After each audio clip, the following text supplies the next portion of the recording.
వచ్చి డబ్బులు ఇచ్చేసి చేతులు దులుపుకొని వెళ్ళిందే తప్ప ఇక మీదట ఇలాంటివి జరగకుండా కఠినతరంగా మరి శిక్షలు అమలు చేస్తాం, తప్పు చేసిన వాడు ఎంతటి వాడైనా వదిలిపెట్టము అన్నట్టుగా ఆవిడ ముందుకు వెళ్లాల్సింది పోయి అప్పటి నుంచి ఇంకా ఎక్కువ అవుతూ పోతున్నాయి. ఈరోజు అనంతపురం విషయం చూస్తే ప్రతి ఒక్కరికి కూడా హృదయం ద్రవించిపోతుంది. ఒక ఇంటర్ చదువుతున్న తన్మయ్య అనే గిరిజన అమ్మాయి 6 రోజుల ముందర కనిపించకుండా పోయిందని వాళ్ళ తల్లిదండ్రులు కంప్లైంట్ ఇస్తే కంప్లైంట్ ఇవ్వడానికి పోలీస్ స్టేషన్కి వచ్చిన వాళ్ళని ఎంత అవమానంగా వాళ్ళు బిహేవ్ చేశారు. ఆ కేసును ఎందుకు పట్టించుకోకుండా అలా పడేయటం వల్లే 6 రోజుల తర్వాత ఆ అమ్మాయి శవమై దొరికింది.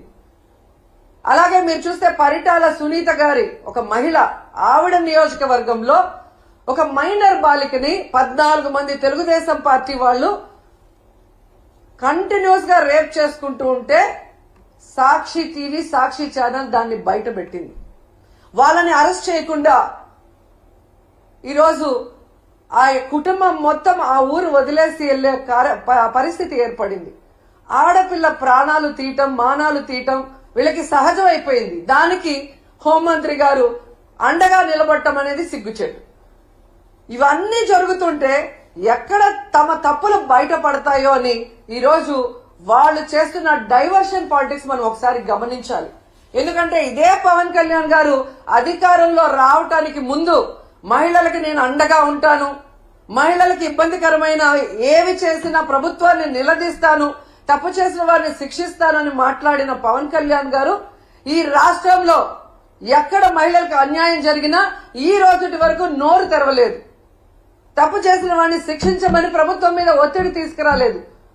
అది అనంతపురం అయినా, పిఠాపురం అయినా, తిరుపతి అయినా, అమరావతి అయినా, ఎక్కడ ఏ మహిళకు అన్యాయం జరిగినా ఆయన పట్టించుకోకపోవడం రాష్ట్రంలో ఉన్న మహిళలందరూ కూడా గమనించాలని ఈ సందర్భంగా తెలియజేసుకుంటున్నారు.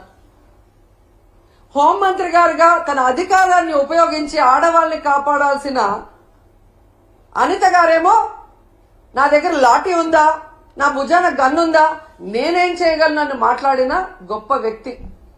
అలాంటప్పుడు మీకు చేత కాకపోతే మీరు ఫెయిల్యూర్ హోంమంత్రి అని తెలిసినప్పుడు ఎందుకు పక్కకి తప్పుకోవటం లేదు? ఈరోజు డైవర్షన్ పాలిటిక్స్ లో రెడ్ బుక్ రాజ్యాంగం అంటూ పోలీసుల్ని కేవలం వైఎస్ఆర్ కాంగ్రెస్ పార్టీలో ఉన్న నాయకులకి, సింపథైజర్స్ కి తప్పుడు కేసులు పెట్టి వాళ్ళని అరెస్ట్ చేయించి వాళ్ళ జీవితాలు నాశనం చేయడానికే ఉపయోగిస్తున్నారు కదా. నిన్నైతే మరీ ఘోరమైన విషయం. అసలు ఇది రెడ్ బుక్ రాజ్యాంగానికి పరాకాష్ట. కొమ్మినేని శ్రీనివాసరావు గారు అంటే చేతులెత్తి నమస్కరిస్తారు. అంత గొప్ప జర్నలిస్ట్. 70 ఏళ్ల వయసులో ఆయన మీద ఎస్సీ ఎస్టీ తప్పుడు కేసు పెట్టి ఈరోజు హైదరాబాద్ నుంచి ఎలా మీరు తీసుకొచ్చారో ఈ రాష్ట్ర ప్రజలందరూ కూడా గమనిస్తున్నారు. దీని గురించి మనం నిజంగా చాలా క్లియర్ కట్ గా మాట్లాడుకోవాల్సిన అవసరం ఉంది. ఆంధ్రప్రదేశ్ లో ఈరోజు ఎవ్రీ మార్నింగ్ అన్ని పేపర్లో ఉన్న హెడ్లైన్స్ ని డిస్కస్ చేసే క్రమంలో అమరావతిలో ఏ విధంగా రైతుల దగ్గర ఇప్పటికే 50,000 ఎకరాలు లాక్కొని వాళ్ళకి ఇంతవరకు ఏం చేయకుండా ఇంకా 50,000 ఎకరాలు దోచుకొని వాళ్ళు రియల్ ఎస్టేట్ చేసుకోవాలన్న క్రమంలో ముందుకు వెళ్తుంటే అక్కడున్న రైతులు తిరగబడి ఇవ్వకుండా వాళ్ళ మీద ఎదురు తిరుగుతుంటే అది ప్రజలకు తెలియకూడదని దాని మీద సాక్షిలో డిస్కషన్ రావటం అనేది వాళ్ళకి నచ్చలేదు. ఇక్కడ ఇంకొకటి ఏంటంటే ఆ డిస్కషన్ లో ఒక జర్నలిస్ట్ డిస్కషన్ కు వచ్చిన ఒక జర్నలిస్టు ఒక మాట ఏదో మాట్లాడారని దాన్ని ఆ క్షణంలోనే కొమ్మినేని గారు ఖండించారు. నాకు తెలిసి ఆయన డిస్కషన్స్ లో ఎప్పుడూ కూడా ఎవరూ కూడా తప్పుగా మాట్లాడితే ఆయన ఒప్పుకోరు, వెంటనే ఖండిస్తారు.